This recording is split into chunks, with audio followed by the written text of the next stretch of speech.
This production comes to you in association with J. Hartley Plastering and Rendering, covering all aspects of plastering and rendering. No job too big or too small. Contact Joe or Jason today on 07871 752 900 to get your quote today.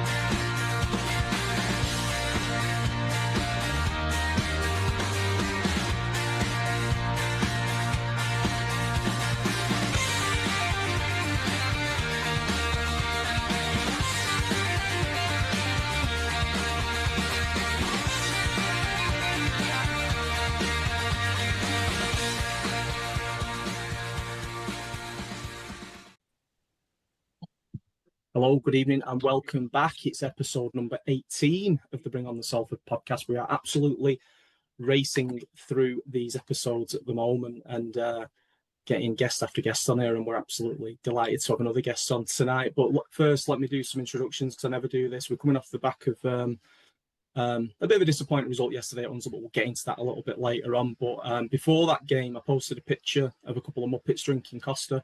And that was actually a picture that was then put into AI to generate the Muppets. We weren't the actual Muppets. I just want to put that out there, although some people would believe differently. And some would say he's the Statler to my Waldorf, but I prefer him to be the Bert to my Ernie, Mr. Paul Whiteside. How you doing, Paul? Hi, Matt. Yeah, I'm all right. Thank you very much, mate. It was a nice little day, wasn't it, yesterday? We had a nice coffee before the game and whatever. And yeah, the AI was very clever. I mean, I'm not very good at AI and stuff like that, but you're a bit of a genius for things like that, aren't you? You do the writing and I'll do the tech, mate. That's how it works. It's you're the brains of the operation, I'm the brawn of the operation, pal. I just turn up, mate. You do all the hard work. I'm not going to blow my own trumpet. I think that was the best introduction we've had to an episode so far this season as well. And we're absolutely delighted tonight to be joined by Kieran Dixon as well. How are you doing, Kieran? I'm good, mate. How are you? Absolutely fantastic. We are delighted to have you on, and we say that every week, and we are genuinely delighted to have you on. And we were actually, I was planning on doing this a little bit sooner with you, and then I think when you signed for the club, they did a bit of an interview with you, and I thought, well, I'll let you settle in and then get you on the show later down the line so we can do a bit more of how you found your time and that, mate. Yeah, no, it's all good. Excellent, cool. So like I said, we'll get stuck into that game, the review of that Hunslet game a little bit later on, and we'll have a preview to Workington. I just wanted to start with a bit of news from around the club this week. So the club hosted the Lance Todd presentation dinner. I think it was last Monday. The winners for that were Jack Ferriman and Jen Fubister from the men's and women's finals, respectively. So congratulations to both of them. I think it was a really good night from what I'd seen on social media as well.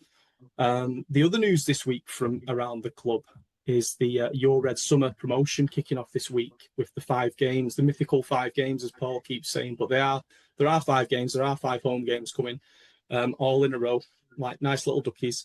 Kicking off this weekend with the game against Workington, and £75 per adult and under 12s for £10, so £15 a game if my maths has not deserted me, Paul. So pretty good deal, that. It's a fantastic offer. Yeah, it really is. I've seen the adverts for it. And no, I think you can't beat that at all. You've got 5 sort of really, really good games, really competitive games coming up. Obviously, the game against London is going to be tough. But I think anybody who comes to Salford, we've got to be looking to give them a game. And like I said, summer's coming now, supposedly. And we might have some good games on those Sundays. But it's quite a unique thing to get 5 home games on the spin. I can't remember the last time we played 5 home games on the bounce. If we have in the last sort of 10, 15 years, but I think it'll be good that it's hopefully going to build some momentum as well. And I think we've said it before about, not just the game, the 80 minutes on the pitch. I think it's the whole day and the whole occasion. We want people to come in and want people to come back, don't we? So it's a good opportunity now for the club to build some momentum and get some new faces there down to the ground. Absolutely. As we actually started in the first 8 games, we had 5 away, so only really 1 less home game than away game, but it does feel like we played a lot of away games. It does. Then we've got a bit of a run into the final bit of the season as well, haven't we, when we play Oldham and then Batley away the last 2 games. So yeah, nice little run of games at home. hopefully, like I say, take advantage of that promotion if you're not a season ticket holder and come and watch the lads for 15 quid. Absolutely giving it away. Cool. That covers us this week from news from around the club. I just wanted to do a little bit this week, rather than just a bit of a look at the Championship, a bit of news from around Rugby League and just a little bit broader just for this 1 week, because there's a fair bit of news. There's 3 items I'm going to talk about within this section. The first one is Arise Sir Kev. So huge congratulations to Kevin Sinfield, who was included in the King's birthday honours with a knighthood. And that was a couple of days ago. I think it was over the weekend, that wasn't it? On the pitch, leader amongst men. Off the pitch, leader amongst men. And I think all the work that he's done around MND awareness and all the sort of the 7-in-7 stuff that he's done, and all the things that he's done around, trying to help his mate Rob more than anything else. I think it's absolutely commendable. This is overdue. I think the reason it's overdue is because he'd been made an MBE, and I don't think you can be knighted within so many years of being made an MBE, which is why I think it's a bit further away than what it probably should have been. But I'm going to come to both of you on this one. So, Paul, I'm just going to start with you. Thoughts on that? Well, I think it's great. I think it's one of those things, isn't it? I mean, it's an honour, isn't something like that. But I don't know how I'd feel if I got knighted. I'm not too sure. But I think, from what I've seen of Kevin Sinfield, they probably take it all in his stride, because I don't think he's one of them people that shouts from the rooftops. I mean, I had the pleasure of meeting him once, just a chance meeting in the restaurant, and sort of said hi to him, and you know what? He was just like somebody you knew. He was just a really, really nice bloke. How are you doing? I had a quick chat about rugby league, and that was it. There was nothing, not I'm Kevin Sinfield, I'm this. He just seemed a really, really nice, genuine fella. Asked how I was and that. And, he always comes across like that when you see him on the telly. He just seems like, somebody who'd be your best mate sort of thing. So, yeah, I've got a lot of time. I mean, I didn't really like him as a player because he played against us for Leeds, but I've got so much time for him now. I just think he's a really, really, really good bloke, and the work that he's done, and all the charity work and all the money that he's raised, I think, it's fantastic that. So, I don't think he's probably going to shout for the rooftops on my sir, but I think he'll just carry on being a good human being, a great human being, a great family man, and I think he'll just carry on doing good work because he seems that sort of person. Yeah, cool. Kieran, I'll come to you. Massively deserved, right? Yeah, I think, like you said, it's been a long time coming. It's not just the work he's done on the field, which was an incredible career. He's led his team from the front, from being young to finishing his career, and then off the field again, he's been a leader. I think he's taken every opportunity to kind of remember his mate and drive eyes to the issue that was MND, which took his friend, and he's done a massive service to himself, but to everyone around him as well. I think it's hard to kind of push yourself to the places he's pushed himself, but he's done that for a purpose, and the purpose was Rob Burrow, and it's shining now. I think it's fully deserved, and it's congratulations to him. Absolutely. No, I love that. I think the timing of it, I mean, I put this in the show notes and then I wasn't sure whether we would talk about it, but timing wise, obviously at the moment we've had the diagnosis of Jai Arrow in the NRL from South Sydney, been diagnosed with MND as well. So, I think Kev's done, wonderful things for around MND awareness. We wish Jai Arrow all the best. I mean, it was emotional watching the sort of the pre-game that went on for that South Sydney game. I think it was it the weekend before last? I think it was. Really, really difficult watch, but yeah, thoughts for JR. But yeah, absolutely chuffed to bits for Kev in terms of what he's done. The second bit of news, just from around the wider rugby league, I wanted to just touch on for a minute was we actually called this Super Josh Charlie. I think my Lee listening friends, and there are some of them, will appreciate that. He scored his 272nd try in the win over the Bradford Bulls yesterday, surpassing Ryan Hall's record of 271. Although obviously both are still playing, so that's probably going to grow this season. Kieran, I'll come to you this time because going back through your record, you are a prolific try scorer. Talk about the sort of the idea of getting to 272 top flight tries. Yeah, I think I seen the post of it yesterday, and to have Charlie and Ryan Hall in the same era of rugby, going at it toe to toe, still playing. Although I know Ryan Hall's on the later end of his career. Charney's obviously a little bit younger, so I think he's got a little bit more life in his legs than potentially Ryan does. But to see them go at it is incredible. Like, I think Charney's try scoring record would be close to the amount of games he's played, or maybe even greater than the games he's played. I think that's an incredible thing to do, especially in the top flight. Like I said, I've scored some tries myself, but it's been a mixture between Super League and Championship and some League One as well. So it's to say there's 272 in Super League, it's huge.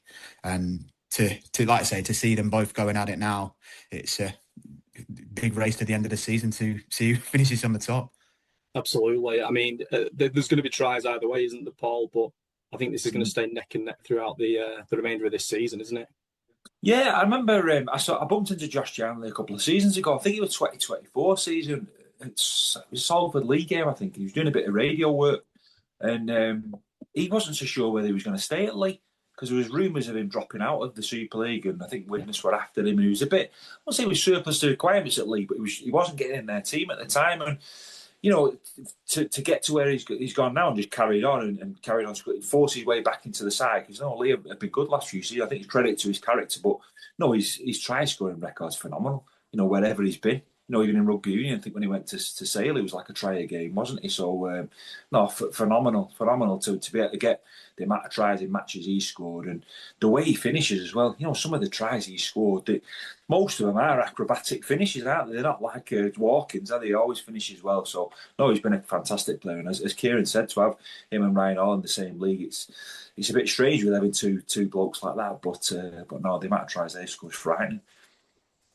It really is. I mean, a bit tongue-in-cheek, and this is for some friends of mine who support the Leeds Rhinos, and they'll know this comes from a good place. But if Ryan Hall switches to the other wing, then he might get some of the walk-ins that Mike Acevo's had this season to make sure he goes back ahead again. So I thought all he's needed to do is fall on top of that ball a couple of times, Acevo, this season. So I don't know. I'd hate to be in front of him. Tell you that for free. Either of them, to be honest. Both absolute monsters, aren't they? So I think you put them on either side. I don't think they don't go to the try line. I think they score wherever they go on the field. Them two. Yeah, absolutely. But no, interesting to see what happens for the remainder of this season, and whether it does stay neck and neck. Ryan Hall's not scored, if I remember rightly, for a few games now, so he's going to need to pull his finger out, I think, to go back in front, isn't he? The final one, and this only dropped today. We're recording Monday again for people listening. Is that Danny Richardson, who played a couple of games for us last season before. I think we were going to keep him actually till the end of the season. I think he picked up a hamstring injury or something like that towards the end of last season. It's just signed for Widnes until the end of this season, and that's a pretty decent signing. I've sent a few people this before. I think it's, I think he's a really, really, really solid player. And I enjoyed watching him for the couple of games that he played for us last season. He's from Widnes and he's returning to his hometown team for the rest of the season on loan from the York City Knights. Paul, I'm going to come to you just first on this one. Good signing, right? Yeah, he's a good player. He's a very good player. I think Danny Richardson's been unlucky with injuries, hasn't he, throughout his career. I'm not too sure how old Danny is because he's had quite a lot of clubs. I remember him being at St Helens as a younger player. And I think he played OK as well. That's where he was when we signed him on loan, didn't we? So very, very useful player, very good rugby league brain, real good kicker in the ball, real sort of thinker. He's a sort of player who gets a team round the pitch, Danny Richardson. So, yeah, he's a more than a useful signing. You know, no disrespect to the Championship, but he could still do a job in Super League, couldn't he? So for Widnes to get him in the Championship, it's a real, real big signing. I know they've had Leon Hayes recently, haven't they? And then I think Leon's gone back to Warrington, so they've been mixing up with their halfbacks, haven't they? But he'll do a good job there for them. It's a really good signing. Like you said, I was impressed with him when he was at Salford. And he picked up I think the injury he got at Salford finished his season off, didn't it? I'm sure he's out for the rest of the season, so that was unfortunate. But no, wish him all the best. Good player. Yeah, Kieran, your thoughts on it? Good signing? Yeah, it's a good signing. I think, like you touched on it there. I remember Danny Richardson most when he was playing out of St Helens, and he came through there as a youngster, got bled into their team quite young, I believe. And like I said, his kicking game is really good. It's like you say, going back to your hometown club is always a big buzz. You get to be around your family. I don't know if he was living in Widnes, but you get to be around the family and be closer to home. And I think that in itself can kind of pick you back up. Obviously, he's not been playing at York, so he's had to explore what's going to get him back on the field, and that is obviously heading over to Widnes, and hopefully he can hit the ground running when he gets there, and obviously pick up from where he's left off and get going well there. Not too well though. Not too well. Yeah, absolutely. Yeah. Absolutely. Not too well. We've got a Friday night. We've got a date with him on a Friday night later in the season, haven't we? So yeah, we don't want him to do too well. Absolutely. No, let's still remember who we are. Yeah, absolutely. But good luck to him for every other game apart from that one. Yeah. Cool. That's it from the news around just general rugby league. I wanted to do a bit wider this week because there's been some real headlines out there in terms of wider rugby league. Let's just, I was going to say slow it down, but I'm just going to do something a bit different again.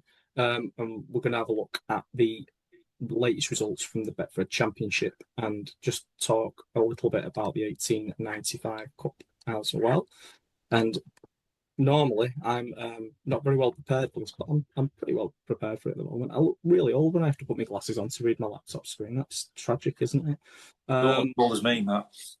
Say that again. You don't look as old as me. Well, I told you before, the problem is I look up and then you can see my ring light in my glasses, so I have to take them off when I'm doing anything when I'm looking up there.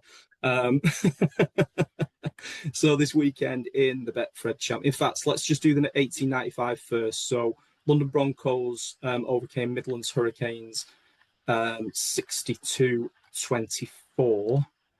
And the other game in the 1895 saw Widnes Vikings run out 52-0 winners over Rochdale. I'm right in thinking, Paul, that game was supposed to be the other way around, wasn't it? Did Rochdale give it up and play at Widnes that game? Yeah, I speak to Andy Maisie recently, and they had to give that up due to the share with the football club at Scotland, or the Crown Oil Arena as they call it these days. And I think the pitch is being reseeded, so they had to give up their advantage. So tough defeat for Rochdale, but I think what they've done on the budget that they've got, it's been tremendous this season to get to the semi-final. So what they're paying out for players is probably a lot less than what Widnes have done. So they've been a credit to the league so far. They've had some really good wins, some really good days out, and just a bit of a bridge too far for them at Widnes. But no, I think Rochdale deserve a lot of credit because they're doing really good things there in that town. And the football side are doing well. They've got promoted as well, so they're on a bit of a roll at the moment. So I wish them nothing but the best, Rochdale, on it. And I'm sure they'll bounce back. But for Widnes, a great result for them. Widnes, another. Kieran will be able to tell you what Widnes is like. I mean, I've worked there quite a lot. It's a real rugby league town, Widnes. It's embedded in the town, and the great players that have come from there, and the great young players that come through there. The amateur setup they've got there, it's embedded in rugby league. So good to see them in the 1895 final. And it should be a cracking match against London Broncos. Yeah, two of your former teams, Kieran, going head to head in that final. To be decided where it's going to play. It's going to be Bank Holiday Monday, isn't it, in August, which has resulted in the fixtures from that weekend being shuffled around. Was it? I think. Did Widnes play Sheffield in that final game? And I think they're looking at moving it back into the season. The problem is we can't move it any further, right? Because then the playoffs start the week after, so it's going to have to come this way forward. But yeah, two of your former teams are in the final, mate. Yeah, no, I think it's going to be a good game. London are, I think you got to say it, they're pretty much a Super League ready side at the minute, aren't they? They've brought in some incredible talent from Australia, and also brought back some of the young from the youngsters when I was there, through like Jimmy Meadows, Sam Davis. They've gone back to London and kind of give it that little bit of a home feel as well. So it's nice to see them boys back there. And like I said, they've got a Super League ready side pretty much. So it's a good game. Again, Widnes, enjoyed my time there. It was a really good place to be. And yeah, I was really enjoyed it at Widnes. And to see them both doing well is really nice. And like I say, I'm from London. If I was going to tip someone to win the game, it would be London. But I think they'll always hold a little bit of a place in my heart. It gave me the opportunity to have the career that I've had. So I wish them all the best. My question was going to be, is that heart or head? But I think you've just answered it for me. So we'll say that, yeah, you're pulling for London within that final. I want to talk about Neil Chimembe for a minute, not for any other reason, is that he's a bit of a Salford cult hero from last season. So it's good to see him having a decent spell down there in London as well. And yeah, I've absolutely no doubts that London are Super League bound next season. I believe 15 teams, but let's just see what happens with that because well, I actually believe it's going to be 15 teams or Toulouse coming back, but I can't see Toulouse dropping out of that league at the moment. So let's leave that there and move on to the remainder of the results from from the weekend then. So Saturday night saw an absolute cracker of a game that was free to air on YouTube as well, which saw Barrow Raiders overcome the Sheffield Eagles 18-16. That was a 6 o'clock kickoff and they were giving it away for free. You just can't beat it, can you? And then if we fast forward to Sunday. There we go. To Sunday, so to yesterday for us, and 3 days ago for if you listen to this on Wednesday. Batley Bulldogs 26, Halifax Panthers 22, Keighley Cougars 0, Newcastle Thunder 74. I've not even spotted that one. Crikey. Whitehaven 80, North Wales Crusaders 12, and Oldham only just sneaking past Workington Town 28-24. That sounded like a cracker of a game as well, and that Batley game did as well. I'm not really surprised given where North Wales are at the moment as a club in terms of the results. So we out of respect, we're not going to talk about that one because at least they scored 12 points. I think is the benefit from the positive from that game. Newcastle Thunder have stopped surprising me when they're absolutely caking teams as well. Just because of the loan system and the relationship they've got with the York Knights and the players who aren't getting into York coming on loan to Newcastle. It's kind of just like having dual reg, really, that, isn't it? But yes, they sounded like a couple of crackers there. That Workington Town game, Paul, 24-28. It feels like Oldham all just got past them there. Yeah, I was surprised with that. But to be honest with you, I was surprised. I'm not surprised. Workington, I think they're a point behind us in the table. And if you think back to our visit to Workington earlier on in the season, I remember going there and put 50 points past us. And they were absolutely mustard that day. And I don't think they've reached them highs since. They've had some real hiding since. And they've won one and drawn one, or maybe won two since that day. But they've never really turned it on since then. And it just shows you, I think there's teams in the Championship that don't travel well. I think teams are tough to beat at home, aren't they? And Workington, one of those sides. I mean, I think it's going to be a tough contest. We'll talk about that later, won't we? But I think going to Workington is always going to be difficult. So probably a good result for Oldham to get that because they are hard to beat on their own ground. But that Halifax game surprised me as well. Batley were firm favourites to win that game there at Mount Pleasant. And I think Halifax were winning that game as well. So two cracking contests. But Batley, Halifax, bit of a West Yorkshire derby is where you expected Halifax to raise their game, didn't you? But no, some interesting scorelines. Oldham did literally just squeeze past Workington because they scored with 5 minutes to go. They were losing with 5 minutes to go. Right. And then, so they were losing 24-22 with 5 to go. I think when you travel away, you got Workington, you got Barrow, you got them teams that thrive off of being at home. Yeah. They thrive off them games. And I think when you look at Oldham, everything that's going on there at the minute, it's you can imagine it's pretty tough for the boys in the camp.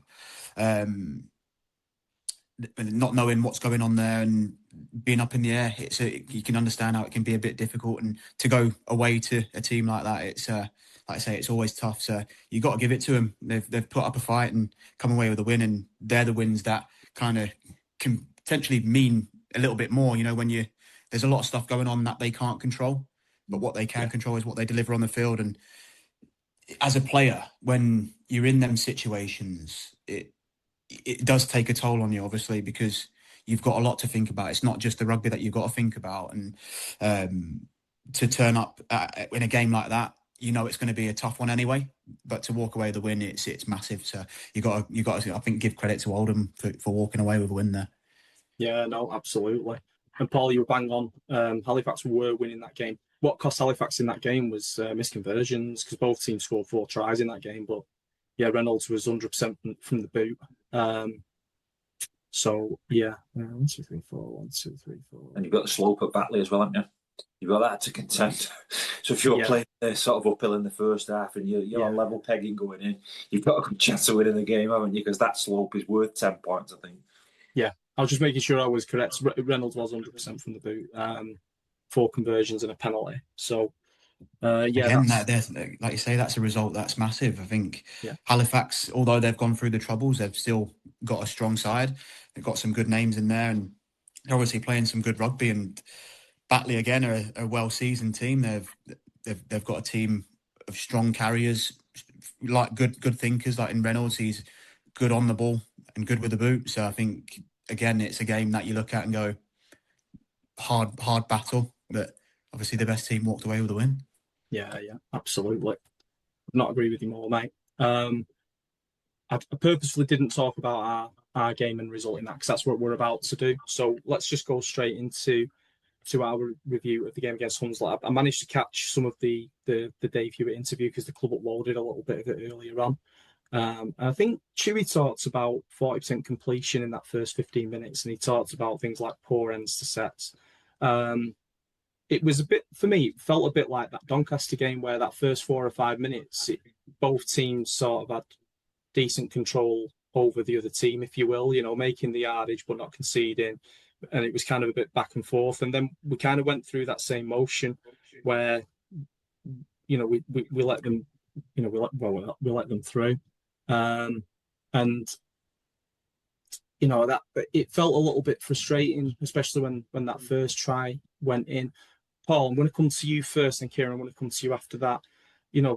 Give us some of your thoughts on that first half, if you all like. It's frustrating because I thought we looked good at times. I thought we threw some good shapes at them, as they say.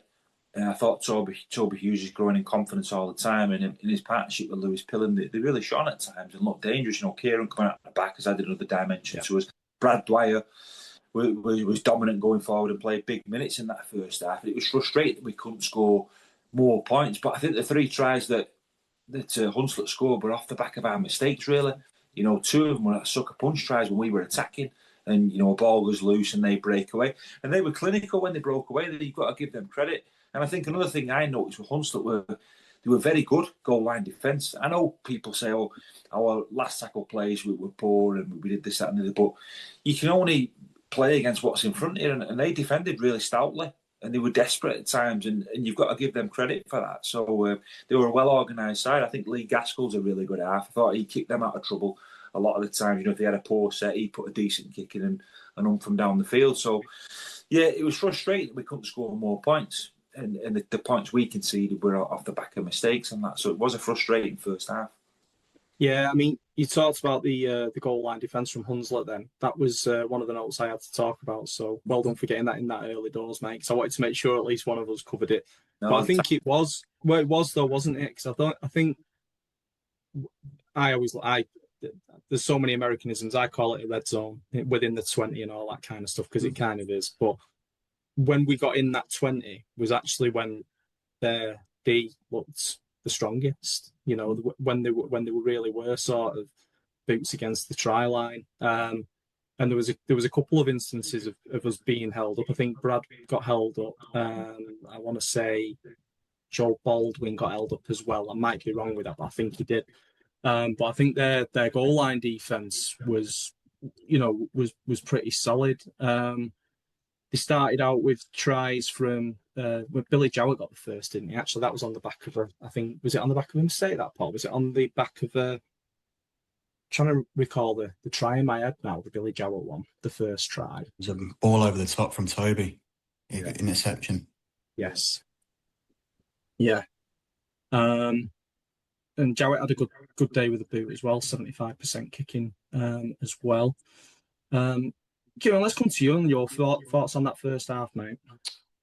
It's frustrating. I think through the week, we spoke about what we wanted to do and how we're going to execute that. And I guess when you get onto the field, them things are in your head. You want to play what you've practiced. You've been speaking about. We need to do this. Going off of the Doncaster game, it's like, well, we need to make sure our first 5 sets are good sets, finish well, and keep them in their end. And it was just, like I said, it felt like we started the game well, but then the errors started creeping in and little mistakes, and them little mistakes, although might be far apart from each other, They all start to take a toll. And when them little chinks start happening, you try and fix it. And sometimes when they don't get fixed, it chips away a little bit. Then it starts to lead to them cracks get a little bit bigger. And it's about how you mend them cracks. And like I said, in patches, we done it. We went toe to toe for a while. We had them on the back foot. They had us on the back foot. It was in that sense, we kind of just put too much pressure on ourselves. And it's when you think about it, you've got to try and take that pressure away. Obviously, not everything's going to be perfect when you play a game. You've got to understand that it's never perfect, but it's how you deal with the setbacks and take control again. And I think we just was out of control for just too long. Yeah, I'd agree with it. I'm thinking of a piece of play because I think it was around the time when Paulie came on. There was a couple of sort of penalties that offset each other, and then I think we had the ball and we were going into their half. I think this was just in the first half, towards the end of the first half. I think it might have been Garmo. I might be wrong, but we'd recovered the ball on a knock on, and that first, literally, I think it was the first off the scrum. Play of the ball went to the right and he dropped the ball. Yeah, he dropped it, didn't he? It's little things like that. Like you say, we've done the hard work, got the ball back, and it's our chance then to fix that issue that happened before. And little things like that. Obviously, Garmo's not gone into the play and gone, I'm going to drop this ball. Do you know what I mean? That's sometimes it feels like when you're on the field, it's like, what are you doing? Like you can't be doing that. And it's just you got to go, he's not done it on purpose. No, he's not done it on purpose. And but there also you've got to look at it and go, well, you've now put us under the pump a bit. And like I say, that's not individual. It's that comes off a bigger picture of, all right, we've been under the pump, we're trying to fix it, and then unfortunately something like that happens. It's then again you're in the same position. Now we've got to fix that and get back on the bus. And I think it's just unfortunate that it went like that for Garmo.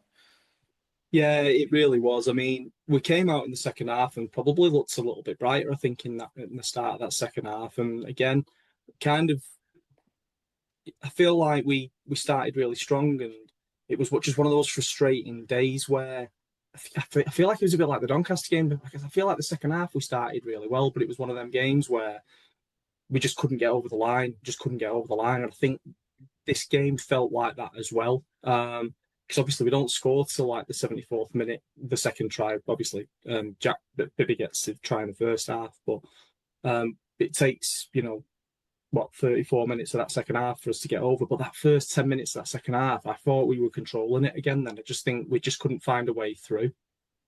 Yeah, I think that's when things have to start clicking as a team. Like we've got to understand that it's not through lack of effort or lack of trying, but we have to kind of recognize what's working and what's not, and be able to switch up and kind of, when you look at the big men that they had, like Paulie running in the middle, you want to start moving people like that around the field, to make him tired. You want to get him tired, and that's when you start creating chinks in their armour, which I think we done a pretty good job of moving him around when he came on. But when you look at a man that big, it's pretty hard to kind of say I'm going to run through him. And so I think Reece Stanton had a go at it. I remember seeing him take a carry and he ran straight at Paulie, and I was like, it's a brave carry. But yeah, it's frustrating when you kind of chinking away, and their effort to keep us out of their try zone was massive, and obviously it's done them the job, and they came away with a win. But there's a lot to learn for us and a lot to fix. But I think as a team, I don't know if we're going to go into this in a bit, but as a team, I feel like we're making strides in the right direction. I think there's games like the Doncaster game, you would have probably said, "Oh, we're going to get beat here." Previously, earlier in the year, you'd have gone, "This is going to be a real tough day. We're going to get beat handsomely." But I feel like as a group, we're we're starting to gel, we're starting to click, and systems are starting to change, and we're getting better. So them games where you say potentially at the beginning of the year going, oh, this is going to be a real tough one. As a playing group, we've gone, we're in with a chance here, and it's about giving yourself them opportunities to get the win. I think we done it in patches, and it was the same again against Hunslet. We had good patches where we looked like we was in control. We felt like we was in control, but then little errors crept in and let them off the hook. And I think that's the little bits that we can fix, and then we're in for some good games, I think. Totally agree with you, Paul. I'll just come to you on that second half, mate. Your take on it? Yeah, it's difficult. We were chasing the game. You're 18-6 down at the break, and they got that try. I think it was Harrop who got the try from. It was a good bit of vision from Gaskell, wasn't it? Who I said before, he played well, really, Gaskell, and Abram, his half-back partner, was good. And I think the lads they brought in from Doncaster, Kieran mentioned Paulie, but the other two lads, Baldwinton and Smeaton, I thought were really good. We'd seen them play against us for Doncaster, so I think they bolstered them really well. And we didn't really have a lot of the clear-cut chances in that second half. I think they defended pretty well, and we got that try late on, so it was frustrating. You're chasing the game. I think we had to force the pass a little bit, and things didn't come off for us. But no, it was a frustrating day all round, I think. But credit Hunslet, I thought they were the better side.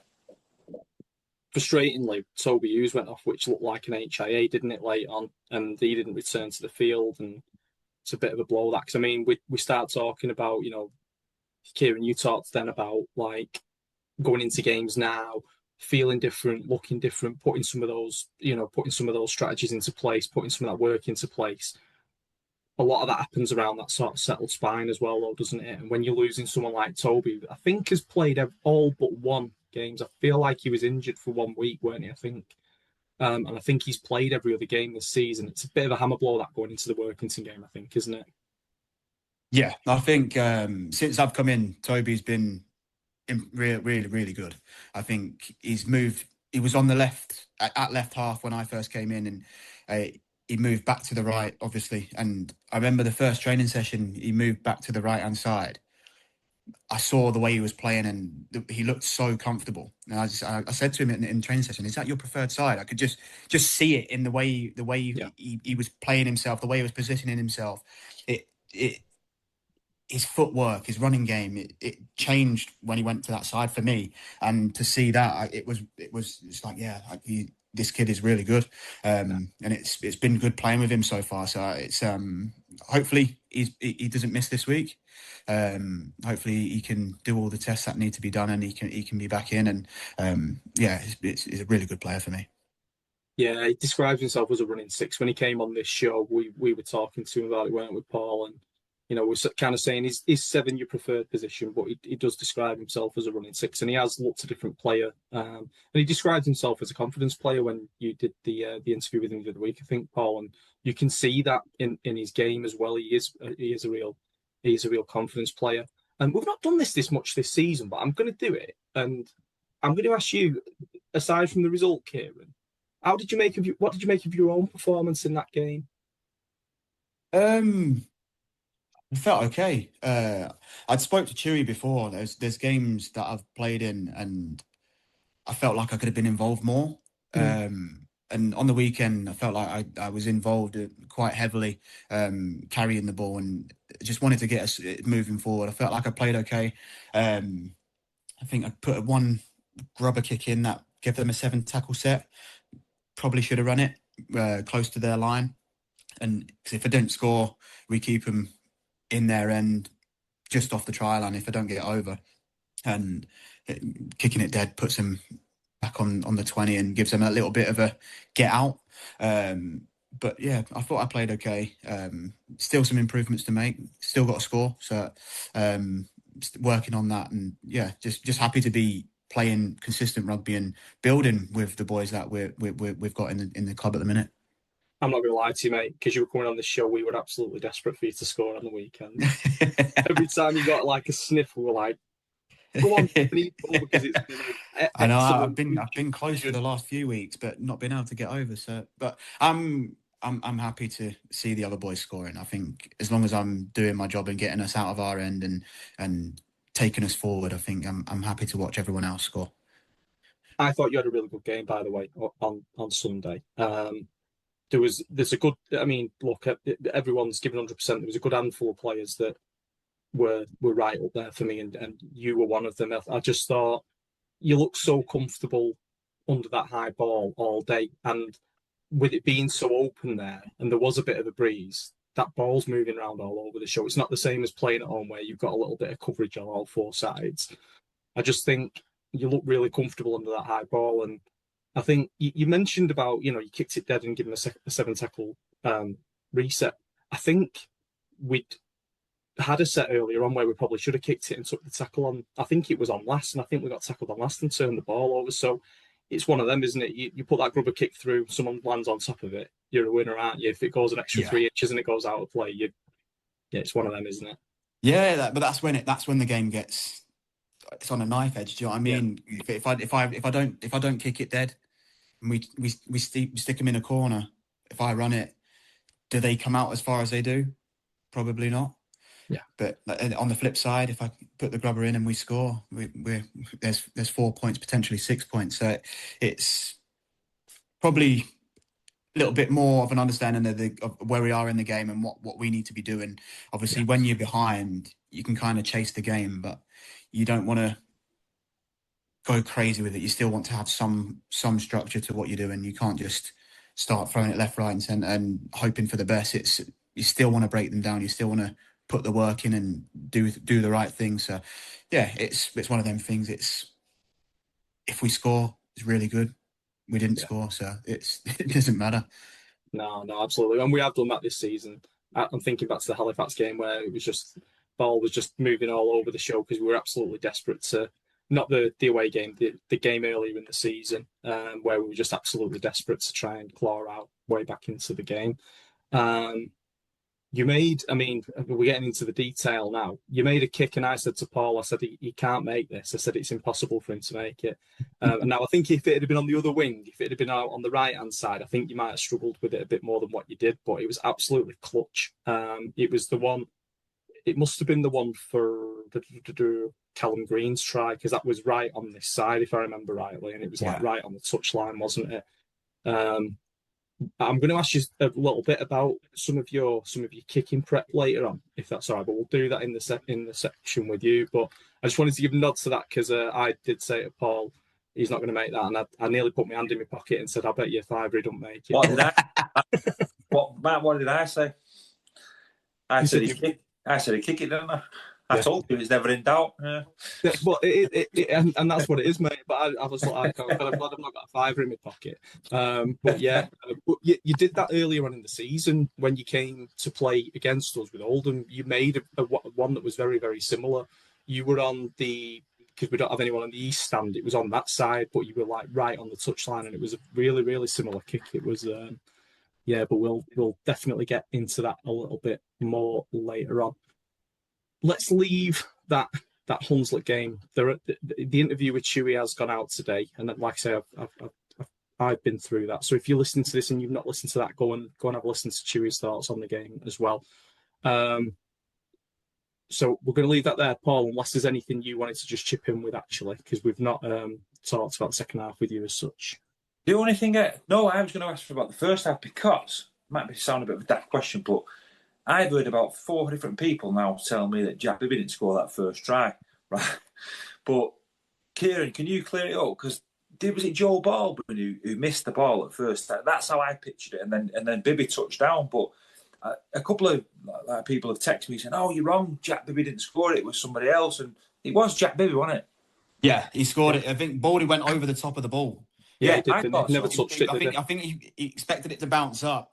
Yeah. And it stayed down, and luckily Bibbs was behind him and dove on it. So I think, if you're not in the area, you can't score it. So Bibby definitely scored it, mate. Good. No one's taking that away from Bibby. He'll be fining people if he putting more money in the coffers, won't he? Yeah, good. I guess the only other thing was Callum Green's try, because we talked about the kick for it, but I think, while we were chasing the game and we were still a bit behind, and there was only 6 minutes to go, but I think for him to find it, there was a good bit of hands down that side. I think it was Joe Hartley with the pass out to him. I think it had gone a little bit along the line out to him, but to find the space. And we'd nearly done that earlier on. And I think Joe will probably look back and wish he'd done that the first time. So I think he tried to go on his own, hadn't he, and got held. Yeah. a couple of yards from the line. And I think if he'd have gone to Callum with that earlier one, he might have got in again. But again, these are the decisions you're making, like the snap of the finger, aren't they? So yeah, it really is what it is. Let's part that there. We've kind of talked through both halves of that. And Kieran, thanks for giving us your opinion on your you playing that game and how you felt you did as well. So it's good to hear that from you firsthand, mate. Much appreciated. We're gonna preview Workington next. I'm going to go back 5 games and just read the last 5 fixtures for Workington out. So going back to the beginning of May, they went and beat Hunslet 38-6. Oh, I wish we'd done that. And then the game after, they went down 28-16 to the Sheffield Eagles. Following that, they went down 32-6 at the Dewsbury Rams. And then they went down at home to Barrow Raiders 56-12. And then the game at the weekend where Oldham got past them by 4 late on in the game. Paul, Workington fills me with a bit of trepidation after early in the season, although we are much improved from that game that day, I think. Yeah, we certainly are. I mean, that day, I said to you, we had got a lot of loan players in that day, didn't we? And people had just come in for one game. I don't think we played well there at all. But having said that, I don't think Workington have played like that since. Because going back to that game, I thought they were fantastic. The half-backs were good. The game plan was good. And you've just read back through the last 5 games there. And what screams out to me with them 5 games is inconsistency. You know, they've had some good wins there, and yet they've been hammered in games where you thought they would have competed more. So, yeah, I don't think you know what you're going to get with Workington. I really don't. I think, looking at them in the table and the position what they're in and the scores that they've had, they're probably a similar standard side to us, aren't they? They're a point behind us, so that tells me it's going to be a close game. But I think for me as well, as a supporter, I'm looking at that thinking we owe Workington one because they thumped us by 50 points there. And I can remember coming away from that game and it was a reality check. The Workington game was a massive reality check because it was probably one of the first games we've been really hammered in. And it brought me down to earth, really. And I came home really depressed from Workington. So I'm hoping, I think we've improved tenfold since then. I think we're a lot better now. We've brought some experienced players in. Kieran wasn't with us then. So I'm trying to think who else we came in. Sam Bowery's come in and Jack Bibby's come in. We've added players to the team, haven't we? It's a totally different team lineup to what we had that day. So, and I think Lester Toby Hughes is playing a lot better. So, I'm expecting a totally different performance from us. We're at home as well, and like I said, I think owing them one. It's I hold grudges me sometimes against other clubs if they beat us in the previous fixture. I always want us to turn it over at home. So, it'll be tough. I think all games are going to be tough, but I'm hoping we'll have a bit too much of Workington. You sound like me because we should have beat Halifax at home, and I say it every week. And even though we went away and beat them, we should have beat them at home. You're talking about the Workington game there. It wasn't all doom and gloom though, because you met Paul Charlton that day, didn't you? Yeah, my dad did. I didn't. Oh, did you not even meet him? So you couldn't even see him? No, I was helping Jack Dale do the commentary. Worse. I did the cold comments with Jack Dale, and that was even more depressing because it's hard to summarise in a game like when you're a supporter because you're not like neutral. You're watching the game as a fan. And it was a tough one to take. No, but my dad met Paul Charlton that day, so I was a bit gutted. But he was one of the heroes, so and he was looking really well, Paul. So I don't know whether Paul will come to this game, but I'm sure he'll be made welcome at Salford. Being a championship winner with us and what have you. So that'd be good if he comes down at the weekend. But no, I'm looking forward to it. I'm really expecting a good game against Workington. I'm doing the preview this week, and I'm writing about a game from years ago when we played him in the Premiership in '91, I think it was, and that was a cracking game. So that'll be in this week's preview as a game to remember. But no, Workington are a proper rugby league town, aren't they? Again, and full of tradition and whatever. And they'll make it a good game. Kieran, what sort of things do you think Chewy will have you working on this week in preparation for that Workington game? There's going to be a bit of us and them sort of stuff we can work on, for us and stuff that we need to work on to nullify them. But I guess both parts of that, the stuff coming out of Hunslet will be some of the stuff that we can work on in terms of our performance. But where are some of the areas you think within that Workington side where we'll be looking to try and nullify them a bit? I think as a team, again, you got these Cumbrian sides, they always come with a big fight. There's never an easy game when you play against them. I think it's just you've got to take the sting out of them. You got players that run the ball hard, play the ball well, and it's about taking out their threats and moving people around the field. I think that's what we need to work on, and we're trying to obviously develop as a team, and I think you've got to focus on what we can do, and if we do what we're training to do and what we're planning to get over them, if that makes sense. That's kind of where your focus needs to be. It's on what we do rather than what they do. Obviously, you have to do your video session. We'll watch how they've played, who they've played, and where their threats are going to come from. But ultimately, it's how we train, what we put in, and what we get out of our sessions, which is going to take us through and be able to challenge and take this thing out of them, as I say. So, yeah, it's about us finding the rhythm of picking out a man where we want to get to. Say if we want to get to 4, so the 4th defender, take him out there, make them make decisions on the defensive line. And it's when people start to get tired, then decisions become tougher to make. That then gives you the advantage, and it's about who can do that the best. Pretty much, that's how the game works. It's about breaking the opposition down and taking advantage of them. Slight that, and we spoke about it before, them chinks in the armour that start to appear, and that's what we'll work on, I'm presuming, with Chewy this week. And yeah, it's about how we break them and how we take advantage of them situations.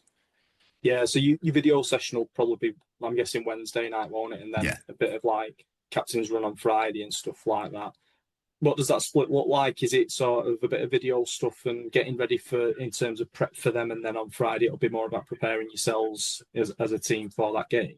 Yeah, so Wednesday it usually tends to be, like I say, prep on them, understanding what they do, what they've done in the past games, how they've set up in the team, what players have been in, what players have been out. And each team has set structure, so they'll play to a certain place. They'll play to get the opposition to do something different, and obviously that changes team to team. So, but there are patterns. So they're the patterns you kind of look for. Look at if someone likes to play out the back, or if that's their style of play, you'd say, look, they play out back here. When you see this man running this line, this is what's happening. They've done this 4 out of 5 times over the last 3 games. Do you know what I mean? You start picking patterns and understanding how they move, and that's like a Wednesday session. And then, like you say, Thursday we'll look at ourselves and how we can attack and how we can start preparing ourselves for breaking them down and moving them around, and obviously fine-tuning what we want to take into the weekend. Excellent. I love it, mate. I love this level of detail. This is just not a level of detail you get unless you've got someone like Kieran on the show. And yeah, I love getting into this level of detail and getting into this level of, this is when we're going to work on the stuff that we're going to work on. This is when we're going to work on the stuff that we need to try and nullify them. I find it absolutely fascinating. Paul, should we do a score prediction? Yeah, if we must. We're going to win though, aren't we? I mean... yeah. How far away did we get the weekend? What did we go for? I think you were miles out, weren't you? I was a bit closer than you. You're going to make me read it out, aren't you? Yeah. Oh, don't. Yeah, I mean, you weren't much better, to be fair, mate. You were a bit closer, but I went for us to win 40-14. So yeah, I was a fair bit out. I'd just seen the results, like the Workington one going and giving Hunslet the whatnot. I thought we'll build on that. You went for 32-18. You were a bit closer. Still miles out, weren't we? We don't talk about it anyway, but the bookies got the handicap bang on because they said a 10-point start, didn't they? And yeah, they were absolutely bang on. They give us a 10-point start and they won't be 10, so they'll be loving it as well. But yeah, Paul, I'm going to come to you first. And Kieran, if you want to do a score prediction, absolutely feel free to jump in. You're not. Leave it to the day, mate. Leave it to the day. Leave it to the day. Don't want to put a jinx on anything, so. It's like my prediction. What's that, mate? He's a wise man. That's the best way to do it. My prediction, if nothing else, is that it'll be your first try. There's something in the air at the moment. I'm absolutely certain, mate, you're going to get over. Yeah, definitely. Go on though, Paul. Give us your 24-16 to Salford. 24-16. Kieran Dixon gets to brace. Oh, minimum. Yeah. Yeah, I'm not gonna go for the extravagant. We're gonna get to 40. I'll go for 28. I think we'll get 28 points. What are you doing? Are you calculating yours now? What? Write it down, mate. What are you Good doing? old pen and paper. Yeah, good old pen and paper, mate. Right. I've got me. Right, good lad. I've got my little spreadsheet going in the background saying, well, if these beat these and these beat these, then we should buy this. So yeah, I'm gonna go 28-10. I think we'll have a better goal line D this week. I think we'll be all right. I think we'll keep them out of it. Excellent. Cool. That brings us then to the end of the Workington preview as well. Paul, unless there was anything else you wanted to say just before we move on. No, mate. I think we've covered everything there. We're looking forward to it. Should be a good game. Yeah, should be a cracking game. And this now is the bit that people are tuning in for, to be fair, at this point. So we're going to put Kieran under the spotlight for a little bit and get to know some of his favourite things before we get stuck into his rugby league career and his journey. So kick us off with your best holiday destination, mate. Your favourite? Calador, I'll say. Calador, yeah, it's a lovely place. Is that in Mallorca? Yeah. Lovely. Really, really nice. I went there on holiday a couple of years ago for the first time, and it's just picturesque, like the sea crystal clear, coves all over the coastline. It's like you can dip into so many different beaches that are like a 5-minute walk from each other. It's unbelievable. And yeah, it's a really, really nice place to go and visit. So, You've been away this year? No, not this year, no. Have you got anything booked? Are you going anywhere? Not got anything booked, but I'm pretty last minute with stuff like that. Yeah, pretty last minute. Obviously, with rugby, I never plan too far ahead, and because especially in the back end of the season, if you make playoffs, you don't want to be trying to juggle dates and trying to say, are we going to make it to here? We're going to make it to there, and start planning for November, December getaways then. And I just go to the end of the season. When the season's finished, I say, well, pick up the computer and say, where are we going? We'll make the playoffs. We have to make the playoffs because I was on social media telling people that we'll make the playoffs. So we're going to have to make the playoffs now to save my blushes, if nothing else, mate. And I don't normally go out there and blow trumpet too hard just in case it backfires. But I was like, no, I think we'll make the playoffs. Favourite food? Talk us through that. Favourite food? Anything Asian. So Chinese, Japanese, Korean, Thai. Anything like that is my go-to. I've always been the same, to be honest. It's just I feel like everything especially Japanese food. It's if you're eating the proper stuff, it's fresh, very well made, and it's just incredible. Yeah, it's nice to eat, good flavors, and yeah, top notch. What you like with spice? I'm all right with spice. Not too bad with spice. I enjoy some spicy foods. Good. I do too. I think I said this in another episode. My wife finds lemon and herb Nando's spicy, so that's the level of spice she goes for. So I'm there with the black bottle, like the extra, and she's there thinking. I think if she got plain, it'd be worse because it's the bars they cook it on, and it just transfers all the flavour. Yeah. This one comes in from Andy Whiteside. What's your favourite biscuit? Favourite biscuit? I'd say digestive. Just a bog standard digestive. Just a bog standard digestive. Yeah. Probably guilty pleasure is custard and digestives for me. I crumble the digestives and drop it in the custard, and it's almost like a cheesecake base, but with custard top. Yeah. You won't be doing that in your van, will you, Paul? You have to just keep your packet. Oh, it sounds mint, that though. Yeah, sounds good. What's your favourite film? Favourite film? Growing up, it was Cool Runnings. I think it's just a funny movie all around. Nice. And it's like almost like an unexpected movie, isn't it? Really, and the fact that it became true was even better, right? Jamaican bobsled team. Yeah. Mental. Absolutely. Kiss the egg. Cool. What about television? What's your favourite TV show? Do you know what? I don't watch too much TV, You know, but again, a few lads have said that it's been a bit. They've either been big TV or no TV sort of but lads. if I was to say a TV show that I have watched, it would be Breaking Bad. That was. I remember watching the first few episodes, thinking I don't know if I can get into this, and I think I got through them first few, and then I was pretty well hooked on it. There's that, and another one again, just literally just sprung to mind. Shooter. Did you ever watch the Shooter, the series?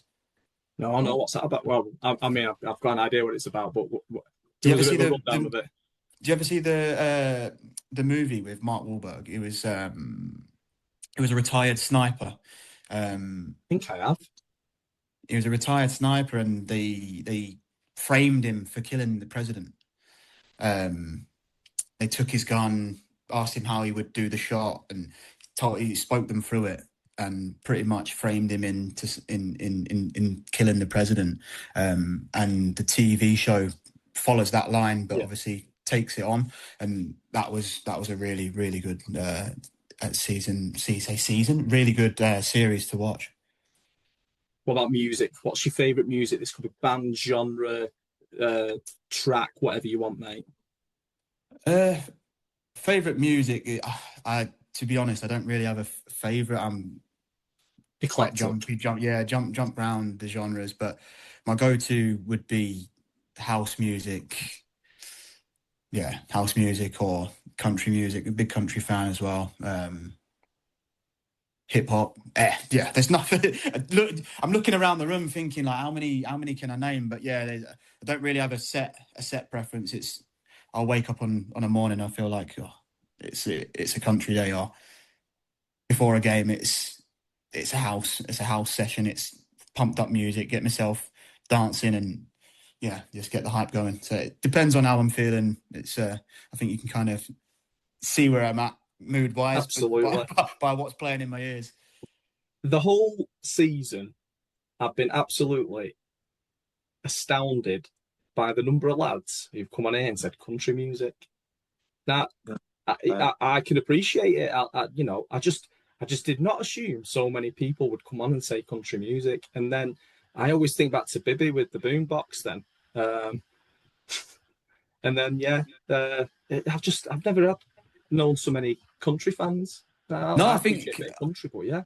Yeah, no, I think country music, it's made a massive spring into mainstream music now, though, isn't it? When you look at the likes of Luke Combs, Morgan Wallen, Ella Langley, and people like that, like they're people that are on mainstream radio now. So I think you're starting to hear it more. Beyonce made a country album, and I think that says a lot, doesn't it? If you've got someone of her status making an album, a country album, it's you're pretty dead set. Got to say, it's what people want to be listening to. This is going to make me sound really old. I'm a big fan of the Eagles, right? And the Eagles back in the day were a bit more country, maybe a bit more folky than what they became when they ended up being like a country rock band. And I know people are going to look at me and go, Matt, you don't look 65, and I'm not, and that's absolutely right. But I do like the music, which is why I can appreciate a bit of country music, because some of their early stuff was more country folky stuff. So I love it. It's just absolutely baffled me when so many lads have come on and said country, because I just did not think it was like quite that mainstream as what you've just said. Let's move on then. I asked this one because I like to know the answer to this question. What's your favourite exercise in the gym? Favourite exercise? I'd probably say either bench press or shoulder press. Nice. Yeah. Bench or shoulder. I like that. Yeah. At least you didn't come on and say biceps, Paul. You know where I'm going. Everyone comes on and says biceps. I've got shoulders good. I like shoulders that. is a mint one. I love it. Love a bit of shoulder press. Absolutely. I love it. I asked that one just to get instant tips, really, for myself. Right. The final one before we get into your career is you're having a dinner party with 3 other people, dead or alive. Who are you inviting? Dead or alive? I'll take Tiger Woods. So I think he'll have some mega stories to tell. Yeah. Who else would I go for? Go for Luke Combs. big fan of Luke Combs. I think he'd be a very interesting man. Seems like a humble guy, down to earth, even though where he's gone to in his career currently. Yeah. And I think I'd say Donald Trump, just because he's a bit of a wild card. I'd like to see what goes on inside his head. Get into the psyche of the President of the United States. I love it, mate. Absolutely love it. Right, we'll leave that bit there then. But thank you for your answers there. Fantastic answers. And we love that part of this. And I think people listening to it, really like that part of it and getting to know you guys a little bit better and some of the stuff that you like. But let's get into your rugby league career then, mate. I'm going to ask what I think is probably quite an obvious question, but you grew up in North London. Talk us through how you got into rugby league. Obviously, you're not in the sort of the rugby league hotbed in London, are you? So, what did that look like for you? So, obviously, being from London, rugby was never a sport that I knew anything about, really. So, grew up playing football. Thought football was the career path I was going to go down and try and make something from it. But unfortunately, that never happened. Wasn't quite good enough to make the cut, which I was pretty gutted about. I'm probably still gutted about it now. But rugby kind of fell into my lap through one of my best friends, Connor Boy Barnes, his name is, and he was always the big kid. He was growing up. He was a big lad, looked older than he was, and he went down to our local rugby union club, Camelot, and he said, "Look, you should come down and play." I was like, "Well, if you're going, I might as well come down with you." Had a couple training sessions, really enjoyed it, and then started playing and kind of enjoyed playing, being able to run around people, and you also get to make some tackles. So that was fun. And then it was in secondary school when I first picked up rugby league. Again, my friend followed him to Hemel Stags and started training there, enjoyed the pace of the game and never really thought too much about it. And then it got introduced into our school by Callum Irving. So he came down from the north and introduced it into the schools. And it was him that kind of pushed for our group to stick at playing rugby league. And it just so happens he was actually at Oldham this year. He came back to Oldham and was doing work there, and it was nice for me at the time when he came over to Oldham whilst I was there, because it kind of brought back the reason why I'm where I'm at. Because if it wasn't for him introducing it and bringing my eyes to it as much as it did, I wouldn't be where I'm at now. So I've got to thank him a lot for that. But yeah, it was my best friend who I pretty much followed around and said, "Yeah, let's go play rugby." But yeah, that's a real full circle moment there, then, isn't it? With the season with at Oldham, then. I mean, yeah, unreal. How things sort of work out. Did you grow up supporting a club? I mean, you mentioned London before about they give you the opportunity and stuff like that. But were you a fan from the sidelines as well as playing, or were you just kind of focused on playing then? No, honestly, I had no idea about rugby. So literally played it because my mate played it, and that was as deep as my knowledge got. And I got a shot at London, but when it was called Harlequins when I first got an opportunity. Yeah. But they used to hold open trials. Obviously, being in the South, it wasn't a hotbed for players. It was trying to find talent from the South that they can bring in and kind of develop. And I was on that pathway. I was trying my best to make the cut. And I remember when I first went there, I was taken on as I think I was like 22nd man, but they only wanted a squad of 20. So there was two of us that was kind of on the fringes. Yeah. And I'll never forget it. And it was I found it tough at the time. They told me that I was probably just a bit too small to take the contacts and be what they expected players to be at that age group. And I'm not the tallest of fellas now. I'm only 6 foot. So,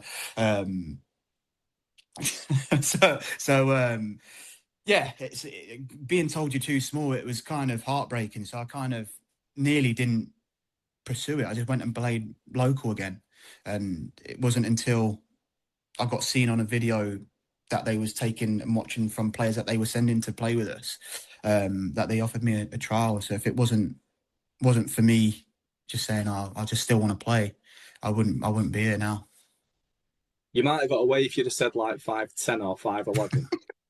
But You're telling me I'm not 6 foot? I've had to research, haven't I? And Wikipedia says differently, mate. So yeah, I don't know what's going on there, man.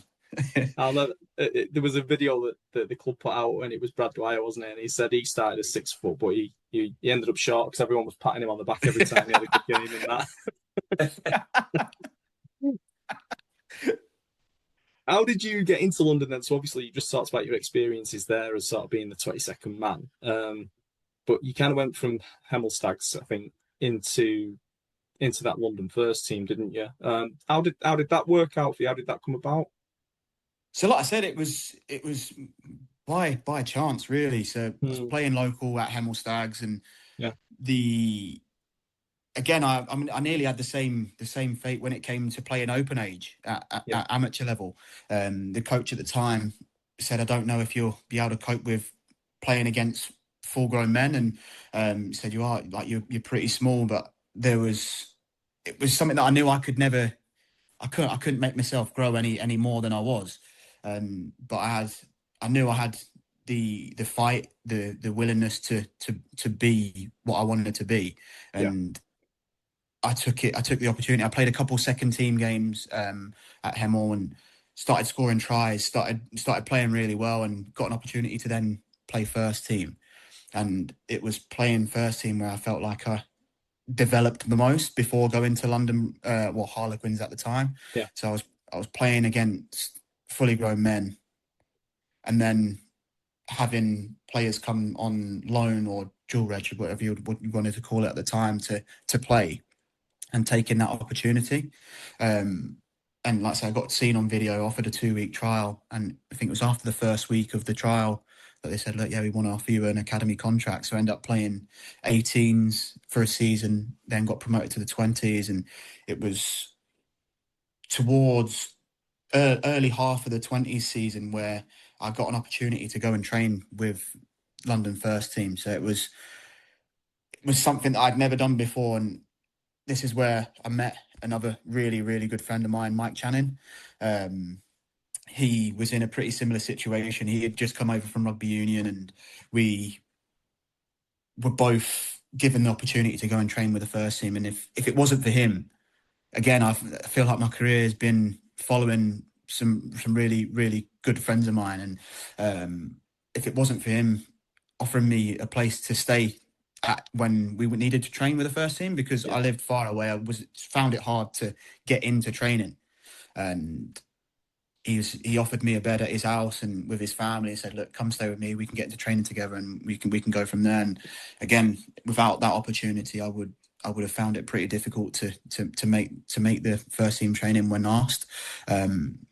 So took that in my stride, got on with what I needed to get on with, and then I think it was towards the back end of the 20 season, I started training regularly with the first team, and they put me up in one of the player houses that they had at the time. And that made life a whole lot easier when you look at training every day. And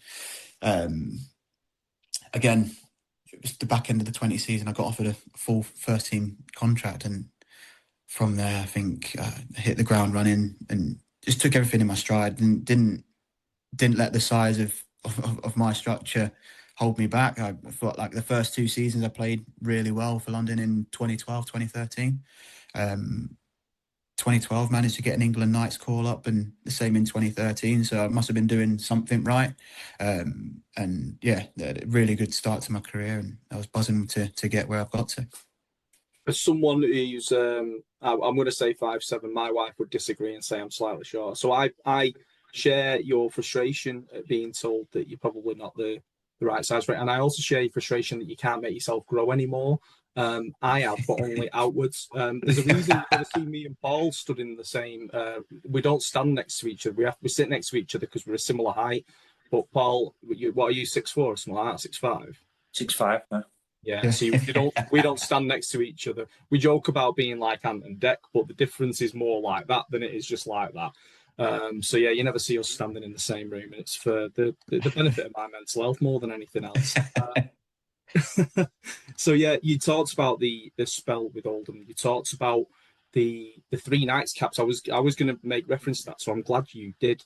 But you then come to the end of that 2013 season with London. Talk us through that transition, because fast forward to 2014, you end up with Hull KR, don't you? Yeah, so 2013 got the nod for England Knights again. It was World Cup preparation. Samoa came over, and we end up playing Samoa at Salford, in fact. And it was in that game I came off the bench and I pretty much had my knee blown to bits in a tackle. Remember it was a horrible time. Obviously I was doing something and getting to pull an England shirt on, which is something that I think every sportswoman dreams of doing. I know it wasn't a full England cap, but that didn't matter to me. It doesn't matter to me. It was an opportunity to wear our country's badge on my chest, and that was something I always said I wanted to do as a kid. I didn't care what it was. I just wanted to be able to pull that shirt on and say I've played for my country, and I've done the best I could. And to have that opportunity was incredible. Again, like I say, playing Samoa again before a World Cup. How many people would love to do that? And I had an opportunity to do that, but unfortunately I picked up quite a bad injury. So I tore my ACL, MCL and PCL. So 3 out of the 4 ligaments in your knee. And then that saw me out. The 2014 season, I stayed with London, but only ended up playing 4 games that year. And believe it or not, that was a year where I was in contract talks with Salford. It was Marwan Kukash at the time, and had a good chat with him. And then I also was chatting to Catalan at the time as well. And I had 2 really, really good offers to kind of look at before getting injured. And the injury put them to bed a bit. It was, we need to see you play, or need to see you back to fitness before we can kind of make that jump in signing you. And as a player, you look at that and go, well, this is going to be a tough road, because coming back from an injury like that is never easy. There's a lot of work that goes into it. And at the time, how old was I? I was 20. I was 20 at the time. And so to have an injury like that so early on in your career, I ran through so many deep thoughts of, is that me done? Is that my career over? Is it over before it's begun? Like, there was so much going on. But like I say, it was tough. Sat out for 10 months at London. I was training day in, day out, working on strength in my legs, upper body. Do you know what? It was the heaviest I've ever been when I was there. I got up to 89 kilos. So I was pushing 90 kilos, and I'll never forget it. I come back to start running, and it was Mike Eccles at the time, who's obviously still at London now. Yeah. He was head of S&C. He was putting me through my paces in the gym, and he made me run the Bronco 5-minute test. And I remember running it for the first time, and I was 89 kilos, and I think I ran it in 6 minutes something. And I'll never forget the look on his face. He looked at me and went, I think you're a bit too heavy, mate. And it was a realization from that point. Is that I'm definitely not built to be that heavy. So end up stripping weight. End of 2014, I managed to play 4 games. And the first game back, we played against Leeds, and I think it was the first game we won that season. We beat Leeds. Well, yeah, and I think I scored as well. So it was a positive comeback for me, and that was 14, and then end of 14, I moved to Hull KR. Talk us through that time at Hull KR, obviously. Well, let's just reverse back a minute, just because of the offers that you said were on the table. I mean, obviously, you were working through an injury you didn't know whether you were gonna come back again. you ever think what it might have been like if you'd made it and carried on and went to somewhere like Catalan? I'm not saying you would have turned Salford down, but like the opportunity to go and play in the south of France, like. Yeah, I think it's easy to look at it now and say it would have been the best opportunity to go play there, but I think there was other options. Like I say, Salford were right up there with what was on the table, and as a player, you look at what's going to be the best for you and your career. And I guess at that point, it was weighing up in my head what was the right option, but I never got to choose one of them options because my career got stopped for nearly a year. So that went out the window, and it was fortunate for me that Hull KR came in that 2014 season and put a 3-year deal on the table, and they put the trust in me to kind of be the player that I was before being injured. And at the time, I could have waited, but when you look at yourself and you look at where you're at, like I said, I was injured, and to have someone put that deal on a table saying, "Yeah, look, we're ready to take you," it was a no-brainer for me. And to get to go to Hull KR was huge in the sense of going from London, like a relatively like a team that had a following, but it was nothing like Hull KR. The derby in Hull was something that, like, when I started watching rugby and getting into it, it was one of the biggest derbies. It was one of the most talked about them, and yeah, to get to go and play for a team in Hull is something special, and it was a great time. I really enjoyed it there.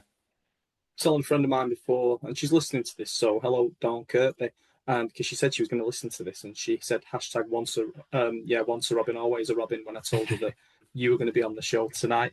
Let's talk about your time at Hull KR. I mean, obviously within that spell, I think it was the 2015 season with like the Challenge Cup run and stuff like that.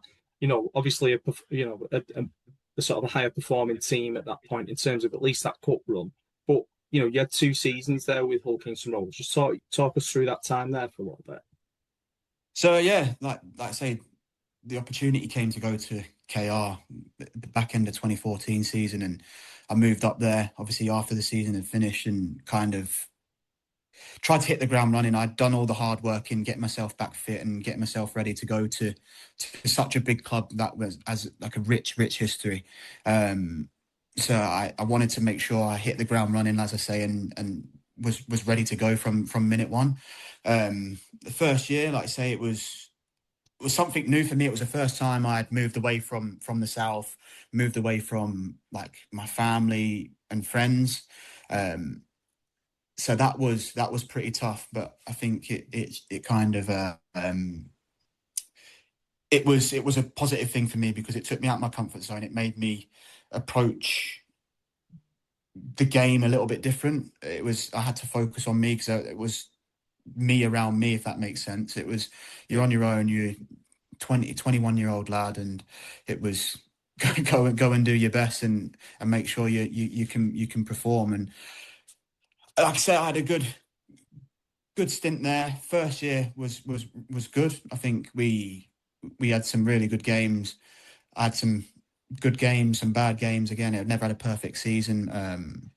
Again, the cup run was incredible though. When you look at the Challenge Cup run we had, was really, really enjoyable. The final, not so much, but the journey to the final was pretty good. I wasn't going to mention the final. I was going to wait and see if you did, mate. Nah, yeah, I think it's pretty hard not to mention it, isn't it? When you look at the run we went on, the game against Warrington at Headingley, incredible. It was such a good game to be a part of. We played so well, and it was for me the build up to that Wembley final was such a like a good, enjoyable part of my career with Hull. Like I say, on the day of Wembley, it was not the best day of my career, and I think it was tough to take. I think because we'd done the hard work, and I got named at fullback, had been playing fullback throughout the season, and I know Ben Cockayne was there, and he'd played well in the games previous as well, and I think he was pretty gutted to have missed out. And so there was a lot of pressure on myself, and I put a lot of pressure on myself in that build up on the day before, and obviously on the day of the game. And ultimately, I think that's what got the better of me on that day. I felt the pressure, and it was something I'd never felt before. Like, I'd played in the derby in my first game for KR, played really well in front of a big crowd in a big game.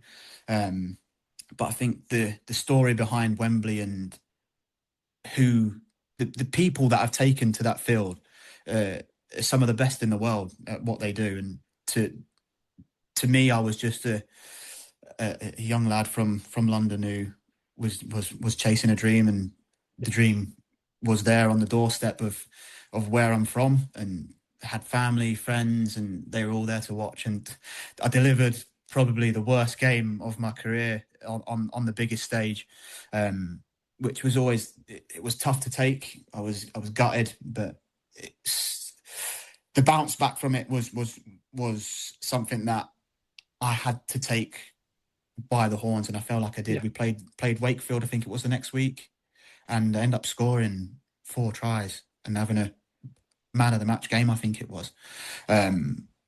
So in my head, I kind of got around that bad performance and said, look, I've got to fix it. And the following week, I managed to do that.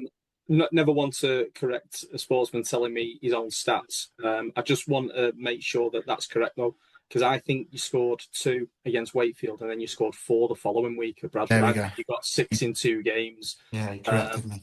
Yeah, no, cool. I don't like doing that, but I just thought, just for completeness, because you got 6 tries in 2 games, so let's at least get, call it out and get it right. So yeah, 2 against Wakey, 4 against Bradford. Yeah, no.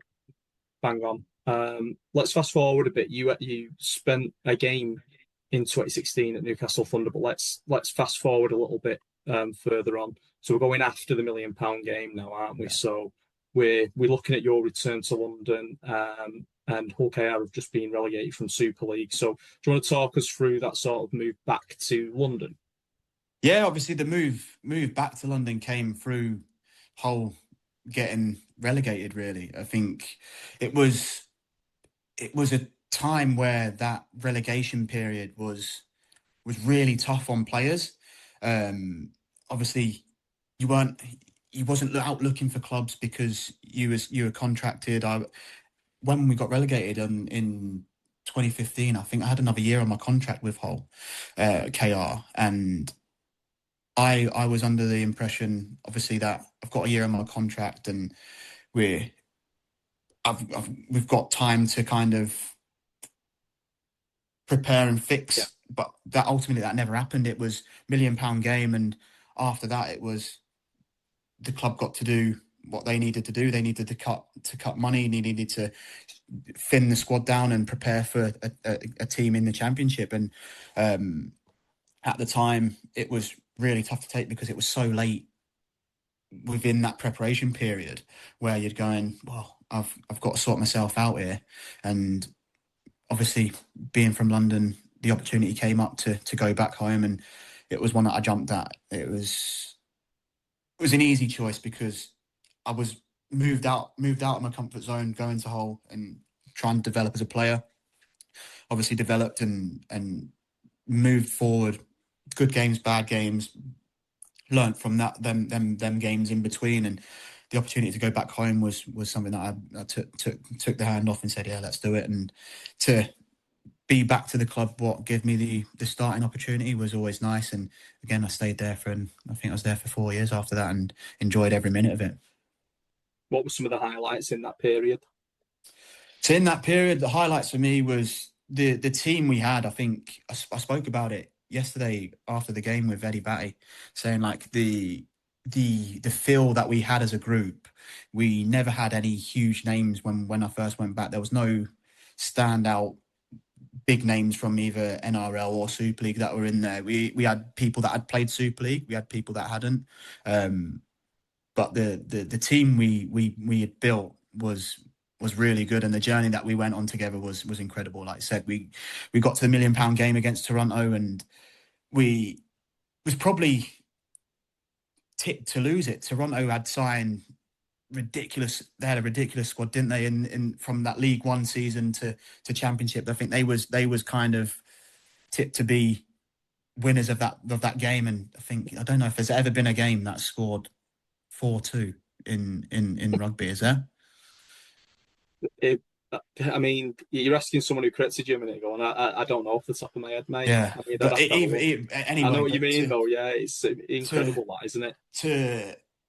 That's probably the biggest highlight of returning to London, is yeah, being a part of that team, to travel away to Toronto as well on their home patch and come away with a win. I think it put the icing on the cake for me, going home after such a tough time away from home at Hull. When I came back, it was tough, because obviously there was different things happening in and around the game and in around my game. I wanted to keep developing and keep moving forward, and we did that as a team. And without the team being around us that we had, I don't think we would have kind of been in that position. And then again, the relegation from Super League that we went through with London, I think we had it was like the highest points that a team has ever been relegated from. I think it was like 20 odd points in the table and went down. So it was a bit of a crazy period. And then obviously COVID happened, and then that was the end of my time at London. I moved away to York. Paul, I've done the thing what I always do when I just bombard the guest with questions and then think. I'm sure Paul would want to ask something at this point. So just reflecting on what we've spoken about so far, is there anything you want to ask? No, you just nailed it there about London. I can remember the 2019 season, obviously the season we got to the grand final, was it? London came up. I remember watching the game against Toronto and cheering London on, because I was so chuffed for them to win that game, because I wasn't a big Toronto fan, but 4-2 game. But I can remember London playing in Super League in 2019, and I think you gained a lot of friends that season. Like you said, you won a lot of away games, didn't you? I remember you going to Leeds and winning at Headingley, and you were so unlucky to get relegated, because you played some fantastic stuff, and like you said, you went down on the highest number of points. What did it feel like? You feel a bit unjust, that, because you'd done so well, and everyone was saying how well you played. You were just really unlucky, weren't you, to drop down? Yeah, I think, but that's the way of the game. I think you can't look at it and say, "Oh, we were done wrong." Everybody in that season obviously was playing good rugby. Like, you don't end up on that many points by accident. So it was a close season for rugby. We played some really good games. I think we beat Saints twice that season, home and away. And it was, again, that was probably games you look at and go, well, we shouldn't win them, but we did. And yeah, there was other games, like you said, Leeds at Headingley. It was some really, really enjoyable times. And yeah, like you say, it was just unfortunate that we went down, and it was that year after that, it was COVID happened, didn't it? Yeah, just something to pick on what you said before. You talk about the clubs that you play for. I just noticed when you were talking about people who'd influenced your career, it's fair to say you've made some friends for life through rugby league. You were just saying that you're talking so fondly about the people who got you into it. I mean, you must be still friends with those people now, and you form bonds there that'll live with you forever, won't they? Yeah, no, for sure. I think that's what the game is, though. It's you go to. I can't say you go to war, because it's not quite war, but you live a very inside its own bubble, the rugby world. I think when you can call what you've done for a hobby your job, I think it's pretty special. And to get to do that with a different group of people each year, because every team makes changes, and you kind of learn to love the people you're around. And yeah, I've made some really good friendships over the years. There's still got a group chat with lads from London that we went through the system together, 18s, 20s, first team. We're all still in the group chat, and we still buzz on that and still chat. And they're the type of relationships that kind of live with you forever. Like you say, you play with that many people, it's hard not to find people that you get on with really well. Top man. There was a few things I wanted to ask you, but I'll let Matt carry on because they were more Salford related things I was going to ask you later on. We'll get to them. We'll definitely get to them. I'll come back to you in a bit, mate, so we can, segue back into them. I mean, you talked then, Kieran, about like you moved on to York Knights. I think you played 18 times for York in 2021, and then you had a few different spells in 22. A few games at Lee, a few games at Widnes and Rochdale. I want to fast forward though, if that's all right with you, and talk about your couple of seasons at Widnes. Yeah. And then we'll do Oldham as well just after that, because you're, again, I mean, looking through your record, Oldham is your best try return per game, but 24 tries from 38 games at Widnes. Talk us through that 23, 24 couple of seasons at the Widnes Vikings. Yeah, so obviously I went on loan. Obviously like you said, that spell in between, I was at Lee before going to Widnes. So I played a few games for Lee and kind of fell out of favour there, and ended up going on loan to Widnes. And I think the first session I had at Widnes, I don't know how many people know this, I obviously signed a loan agreement, went to go train all of captain's run, so before the game prep, and it was my last involvement in the session. I was doing some kicking and I put the ball down on halfway, put it on the tee and kicked the goal and injured myself. So I'd done a full training session, kicked the ball at the end and pulled my groin. So I think it must have been possibly the shortest loan spell ever. So literally, I think I had one session and then that was it. Went back to Lee and had to recover and get myself right. But again, the opportunity came round to go back to Widnes and played a few games on loan and really enjoyed the team, really enjoyed the way they played, really enjoyed my time. And it was just nice to be playing rugby. And I got the opportunity to make that deal permanent, which I took with ease. It was just so easy for me to say, yeah, look, I'm ready to make the jump. And yeah, the first year, really, really good. Enjoyed it there. And we had a really good team again. Again, with some lads who are still there now and are kind of embedded in the Widnes side. So, but yeah, I think the 2 seasons I had at Widnes were really, really enjoyable. And yeah, I think that's as easy as it gets. I think just everything about it, enjoyed, good set of lads and enjoyed my rugby there. We then come to, I guess it's part way through the 24 season. And you make the move to Oldham. What was the catalyst for that, do you think? What happened and transpired there? So it was a bit of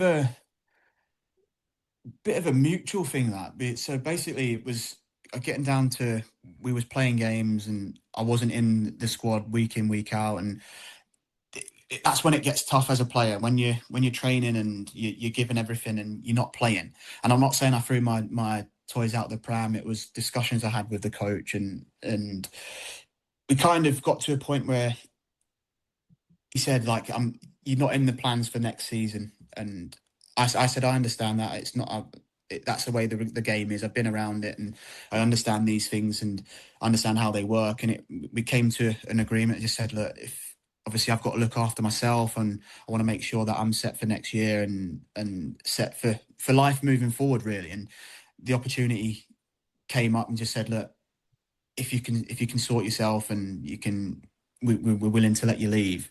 And that was something that was mutually agreed. And I ended up speaking with Sean Long and Mike Ford at the time. And the conversation I had with them was they were looking to build something strong with Oldham and they was really keen to get me in. And again, it was an easy decision. I was going somewhere where they wanted me to be in the team and they wanted me to play, and I got an opportunity to go. I know it was a step down into League One at the time, but I looked at the bigger picture and what they were building, and I was happy to jump on that and take that journey. And yeah, it took me to Oldham and had a good few seasons there as well. You got promoted with Oldham, didn't you, from League One to the Championship as well? Yeah. What was that run like? What was that season like? So I think I only played 8 games, I think, in that season leading into the promotion. So I came in right at the back end. Yeah. But from the minute I landed and got involved with the squad, I enjoyed it. I think I scored quite regularly in that spell. Before the promotion, I went in and was managing to score a few tries, which made it feel easier to make that transition. And again, the team that we had was a strong side, and it was a good place to be at the time. And obviously the promotion came around, and yeah, I think the next year in Championship we went really well. We're going to have an interesting discussion here. And something clicked in my head, and I didn't put this in my show notes before. Obviously, within that 2025 season, what happens with us happens, and Oldham are probably one of the biggest benefactors in that. I'm thinking the likes of Jack Ormondroyd, Ethan Ryan. But I was going to mention esteemed CEO Ryan Brierley, who signed for Oldham towards the back end of last season. And we've not had the opportunity, I don't think, this season to interview someone who has come onto this show and has trained with Ryan before. And so, and don't worry, we're not going to stitch you up. We're not going to do anything like that. But what was it like having Ryan land with that Oldham team last season while you were there? It was massive. I think you like I said, Jack Ormondroyd, he came in. He's a big. You don't have to say me. You don't have to tell anyone he's big. He's an absolute giant of a man. So he's very imposing. Ethan Ryan, as you say, top class finisher, great rugby player, and a good bloke as well. But with Ryan, I think he came with a lot of pedigree. He was a great player. A lot of energy. Knows how to play the game. He's still, I'm pretty sure if he put on a pair of boots, he could still do as much damage as he did before. So he knows the game really well, and to have names like that come in and give their knowledge to the boys around the team at the time was really good. And yeah, is one of the reasons, well, a very big reason why I've come to Salford. I mean, what was it like just generally with the side? I mean, obviously you can see what's going on the other side of the M60, and then you've got a bit of an influx because there's other players. There's Matty Foster as well, who went to Oldham last season. I never mentioned him before, but with Matty Foster as well. And obviously, like I say, Oldham are one of the biggest benefactors there. Is there a little bit of disbelief, like in that Oldham camp, as to the quality of players that they're bringing in? Do you think at that point? No, I think obviously they were coming from a Super League side, and you don't play in a Super League side if you're not good enough. I think the talent that we were bringing in, obviously, was doing the justice for the team. I think you bring in talent to improve where you're at, and they did that.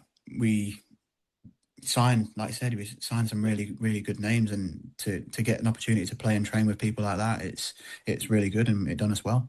I guess where I'm coming from, rather than saying not the disbelief about the quality of the players, but disbelief that you bring in players in who are of that quality. Right, I got you. Sorry, that's my no, mistake. It's good. So I was like, I'm thinking more. You know, you're there at Oldham, you've got all your teammates around you, and all of a sudden you get the news dropped on you that there's potentially 4 signings very quickly dropping into the team. What's that like? It is what it is. I think as a player, you can't tell a team who to bring in, who not to bring in. You take it in your stride, and as obviously competition's going to ramp up for positions and game time, which they did. And I think as a team that makes you better. I think, hopefully that's answered that a little bit better. Yeah, that's bang on, mate. Yeah, I just wanted to clarify it because I didn't want anyone to think I was saying that they weren't Super League players beforehand. No, it was more about the sort of, because you know they're going to increase the quality of the team. Yeah. I mean, obviously you're battling for places against who is now our CEO at the time for that position of fullback. So, cool. I want to just fast forward a bit because we then fast forward to this season and the reformation, if you will, of Salford Rugby League. And I am fast forwarding back to that Oldham game, and we've asked players who've come on this show previously what it's like to run out for Salford in front of a pretty decent crowd. I think there's 5,500 there that night. What was it like from your perspective playing against Salford that night? It was good. I think, like you said, you come into a stadium that's definitely a Super League ready stadium at any point, and you get in the crowd, like you said, 5,500. Did you say then? I And think it was. I think it's 5,500 that night. that kind of rivals some Super League crowds, doesn't it, at the minute? And that does a lot for a player when you step out onto a field and you can feel the energy from the stands. You can feel that buzz, and it was always going to be tough for Salford at that point because he was obviously again starting fresh and looking to rebuild. And we had at Oldham we had a very good side, and we kind of understood what the job was on the night, and it was to just kind of apply pressure and come away with a win. And obviously that happened, but to get out in front of them, the crowd at Salford is always good when you can. Like I said, the energy is massive. When you're on the field, you can feel it. You feel that buzz, you feel the excitement, you feel all everything in when you're on the field. It's not as if everything disappears, and that kind of pushes players on both sides of the ball, whether it's home or away. You can feel that, and it has an impact. But running out and wearing the red now, it's it's a little bit better because they're on my side. We're moving into that, so it's a nice segue that we're getting into that. So you've obviously you had the one game on loan before you made the signing permanent with us. So what did that transition look like coming out of Oldham? Were you in the plans and took the move? Were you a little bit out of favour of move? What was it from your perspective? Yeah, so again, it felt pretty similar to the Widnes situation. Yeah. I felt like I had a decent start to the beginning of the season, played some good rugby, and then the game that kind of twisted it on the head was the Challenge Cup game at Catalan away. Again, didn't play well at all, and I held my hands up on the day and apologised to the coach. And it was again a tough one to take. But after that performance on that day, I found it difficult to find game time, and I think I went a month without playing. I got asked if I wanted to go on loan initially, and I said no because I wanted to fight for a spot, and I wanted to be there to challenge myself and show that I'm willing to put that fight in to get back in the squad. And it wasn't until I missed another game. I think it was the fourth week I missed a game. I went, probably need to get a game here, and got offered out to Salford and said, look, do you want to go to Salford? I said, yeah. I said, I'll give it a crack, come and play. He said, at least I'll get a game, at least I'll play. And that's all I wanted to do at the time. I wanted to make sure I was game ready to, if I did get called back into the Oldham squad, then I was ready to go. So, and like I say, came to Salford and played the game, really enjoyed it. And I remember speaking to Mason and Ryan after the game and said, look, buzzing, thank you for having me in. It was really good to play. It was, and I mentioned about potentially nearly coming previously when, obviously, like I said, in 2013, spoke about nearly getting to play for him then. So getting to do it now felt like again, we talked about it before, full circle, coming back into that. And then I went back to Oldham, played against Workington, I think it was.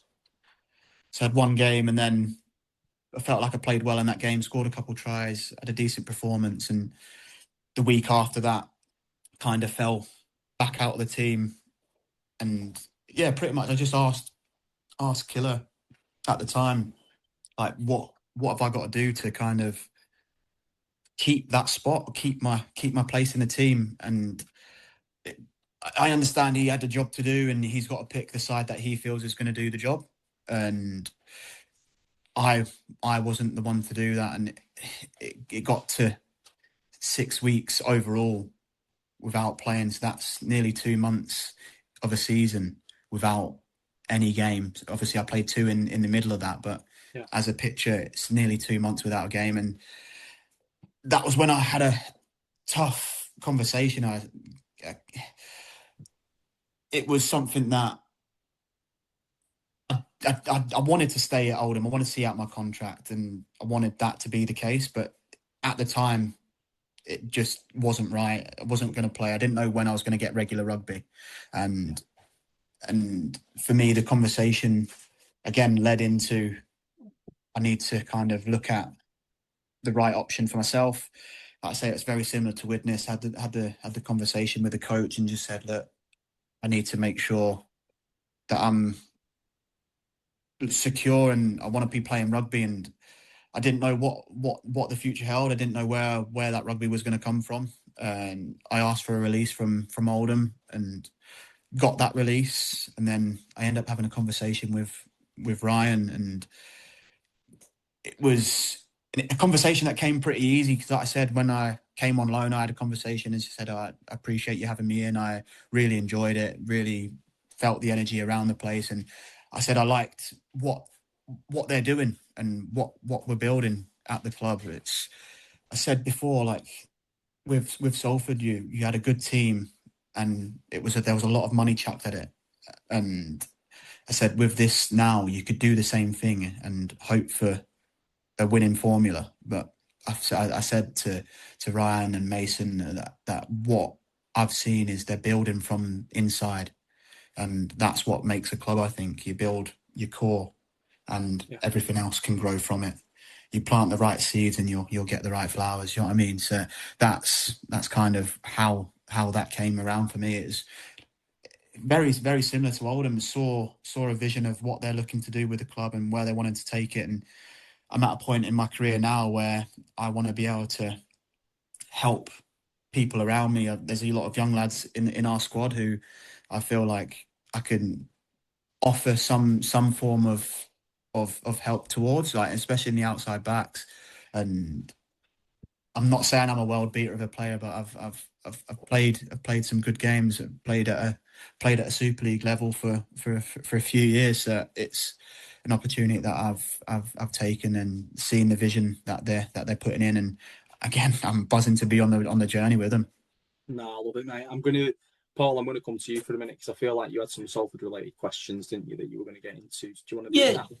Yeah, one or two. But I'd just like to say to Kieran, what does it feel like when it must be tough at a club when you sort of surplus requirements and you don't know what's going on. How does it feel when a club wants you though? When you come to somewhere like Salford and they welcome you with open arms? I mean, when you came on loan to Salford, I think me and you had a chat, Matt, didn't we? We both said, can see Kieran coming to Salford, didn't we? We both thought that would happen. But what does it feel like when a club, really welcomes you in and you've got a future now with Salford, haven't you? Yeah, I think, again, as a player, you look at what you can be given from the coaching staff, the backroom staff, and the impression that I got when I came on loan was thank you very much for coming. It's been really good having you in, and the energy that I felt from the boys on the field and the people up the top was welcoming. And I said, coming through London I played with Mason when he first came through, and I said to him, like, to have the opportunity to come and play and be reconnected in a different form, but knowing that we started a journey very similar together. We came from London, moved to the north, and he really enjoyed his time at Salford, and he spoke so well of the club and what the vision was. It was just, and as a player, when you feel that energy, it's so nice. It brings the best out of you because you're wanted. You're playing for someone that wants you to be there, and they're showing that as well. And it just breeds like a buzz inside you as a player. You have sort of a timeline on your career. I mean, you said before you're 33 now, but you looked after yourself. You're a fit bloke. You don't look like a player at the end of his career. Do you see your career going on this journey with Salford for a few more years? Is that your plan? Yeah, I think there's always the plan is to obviously play as long as I can, and as you get older, it becomes a little bit more difficult on the recovery side of things. Your knocks start to feel they hurt a little bit longer, or but that comes with preparation. I think that you understand how things like that change, and like I said, I'm enjoying myself again. really enjoying my rugby. And I said it's a journey that the club is going on is what I've really enjoyed coming into. Like you look at Brad Dwyer, he's come in as a player on loan, made his deal permanent, and now he's assistant coach player, and he's probably in a very similar situation into me. Is looking at a career with Salford and continuing that, and I'm in the same place. If I've signed till the end of the season, and I've spoken to Ryan when I first signed and said, look, we'll get the initial deal sorted, and we can talk about next year later down the line, and hopefully them conversations will start arising soon. I can remember you coming through at London and playing against Salford, and to me, you're one of those players that there's not many players like that where you get the ball and you feel like something's going to happen. And I think you're one of those players. So it's great to have you in the team. But one thing I've noticed listening to you today is you've been around a long time, 12, 13, 14 years or something like that. But you still seem to have that hunger like young players do at sort of 2021. You still got that at 33. And, I think that's great to see. Yeah, I think as a player at this sort of level, if you don't have that hunger, you fall away very quick, because there's young lads coming through who are trying to prove a point. You've got people at all different ends of the career. You've got people just starting who need to improve, need to get better, need to impress, and you've got people that have been around a long time who are kind of looking to wind down. And I feel like I'm still looking to improve. Like if I wasn't, I wouldn't play. Do you know what I mean? I think you've got to want to be better. You've got to want to improve, and I feel like I'm still trying to do that. And I enjoy the game. It's a fun game to play. And that said before, it's not. There's a lot of people who dream of doing what we do, and it's a conversation that I had with Guy Armitage when we was at London. Actually, it said sometimes it's easy to kind of overlook what you've got. As a player, you're obviously involved in the game, and you can sometimes get complacent with how good you've actually got it. I think when you take a step back and say, I'm doing something that I did for free growing up, and it just so happens now I've found a way to kind of make a living from it. And there's a lot of people who wished and dreamed they could have done that, who didn't quite get the opportunity. So to take it for granted is something that I've come to look at and say, yeah, I'm living a dream, really. There's a lot of inexperienced players in that Salford team. A lot of young players at sort of different ends of their careers who've not played, at a professional level as long as you have. Do you enjoy giving that back to the players? Do you enjoy helping them at training? Because you seem that sort of guy to me. Would coaching be something you'd want to go into? Would you enjoy doing something like that?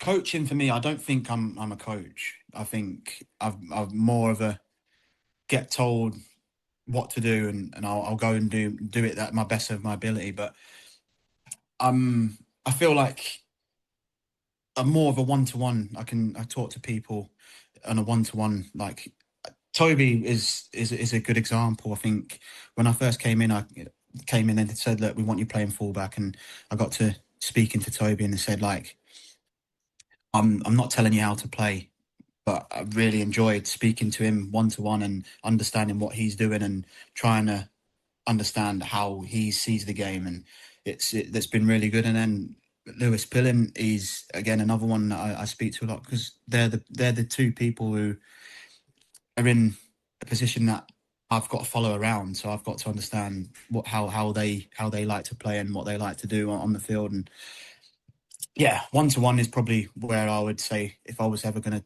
do any coaching, that's where it would be. But I feel like I'm more of a player rather than a coach. Top man. Cheers, Matt. Yeah, it's all good. One-to-one's my style as well. I'm definitely a one-to-one rather than a one-to-many person. But well, I can do 1-2. We're all right on here. Right. I'd like to do a bit of kicking coaching, maybe. Yeah, bit of a where you just work style, eh? Well, you know what, we're coming sort of towards the end now, because you're with the club now. You've talked about your experience, and kicking was something I was going to ask you about. So I want to talk about your kicking prep. And can you, I don't know if you'll be able to do this, but let's just have a go. Can you walk us through sort of like your mental preparation for making the kicks and sort of like the routine that you have? Yeah, so it looks probably a lot more crazy than it actually is. I think going back, I had a very similar kicking style. Everyone looks at the run up and the prep for the run up is like, what's going on? Like you're doing all this for what? And it's the way I've looked at it is I had a very similar style before. I was 5 steps back. I used to go one to the side, and then I found myself I'd spray a lot of kicks off target. And that was very inconsistent, and it wasn't until COVID that I kind of had more time on my hands than I'd ever had before. And I was out every day. It was the hottest summer I think we had for God knows how long. And to be stuck in the house was something that I wasn't going to be doing. So I ended up buying balls off of Amazon, got myself set up, I bought a speaker. I used to take myself to the field and just practice every day. If you put it on my Apple Watch, and I used to run around the field, just squares. You could see the lines of running up and down the field, and all types of kicking. I was kicking out of hand, kicking off the tee, kickoffs, and just because I had nothing else to do. Do you know what I mean? And it was where I really honed in on the style that I've got now. So I changed my approach to the ball. The big sweep around I do now kind of puts me in the same position near enough every time, because my legs are only so long. And if I sweep round, I can only end up in one spot rather than taking one step. One step could have been bigger than the others. You know what I mean? So that swing round with the leg puts me there or thereabouts in position wise for setup. And the process I go through in my head is just enjoy kicking. That's the most important thing at the time. It's the ball going through the posts. And like I say, I had a lot of time to kind of put myself in like a blinker zone. Like crowd noise, it kind of just disappears, and just working out the wind, look at the posts and try and understand how the wind's working. And like the kick on the weekend, for example, I understood that it was an open field, and kicking away from the stands, the wind was going to be swinging in from that off that right hand side. So it started the ball outside the right stick and let it sweep in. And it was that practice that kind of put me into where I'm at now. And although I don't do as much practice now, I feel like it's kind of embedded in. It's the patterns there. But I feel like at the minute I'm kicking okay, but I feel like I want to put a little bit more practice on them, making sure that I'm landing the difficult ones. There's been a few that I've missed where I've been frustrated with myself this year, and they're the ones I want to take out, because, like you said, you look at some of the games this weekend, kicking has become very important in the game, and putting them extra points on the board is massive for a team. Absolutely. You triggered something in my brain when you said that. You were talking about not having to practice as much. It's all like the muscle memory, isn't it, and stuff like that. But I think the scientific term, don't come at me in the comments, I think is kinesthesis, where you do something and it feels right, and you can replicate that over and over again. I think that's the correct sporting scientific term anyway. The only other thing I was going to ask you about, but can we talk about your arm sleeve that you have when you play? Yeah. So that is something that is unavoidable for me now. Is it? Yeah. So it's frustrating for me to have to wear it, but I have no choice. So basically, when I went on, was I on loan? No, I think I'd signed for Widnes and was playing. We played Batley away, and I was playing on the wing, and I made a kill defence, came off the wing and tackled the fullback. And as I tackled him, my forearm caught his elbow and it bent around his elbow. So I ended up snapping my arm in half. So that was surgery. I had a plate put in my arm and created a pad to kind of displace all the impact. So that's where it comes from. And then I actually broke it again at Oldham, playing against Sheffield. Took a carry. I'd misplaced my first pad. We made a new one, and it wasn't quite as rigid. It wasn't quite as strong. Yeah. And I took a carry and took a whack on the pad, but the pad itself didn't do its job, and I end up breaking my arm again. So I had a plate in there, it snapped on the last bolt of the plate that I had in it already. So I had, again, surgery, had to take it out, move it further down my arm, new plate, stitch back up, and then recovery again. So this pad I've got now, I have no choice but to wear it, because if I take another whack on my arm, I think that'll be game over, because with the plate, it can my arm will either break at the bottom or at the top, because obviously the plate's doing a job in keeping the bone straight. So the weakest points is either top or bottom, and I can't afford to do that again, because if I break my arm, I think that'll be game over. I think I speak for both me and Paul here, where I say this has been a really, really enjoyable episode, and we've absolutely loved having you on. What I like to do at this point is give you guys, the players, a bit of an open floor to address the fans, because we're coming right to the end now, and I think we've probably covered everything we wanted to cover within this. So the floor's yours, mate, for anything you want to say to the Salford fans. No, for me, I think it's just thank you very much for welcoming me with open arms. It's been a pleasure to come into the club on this rebuilding phase.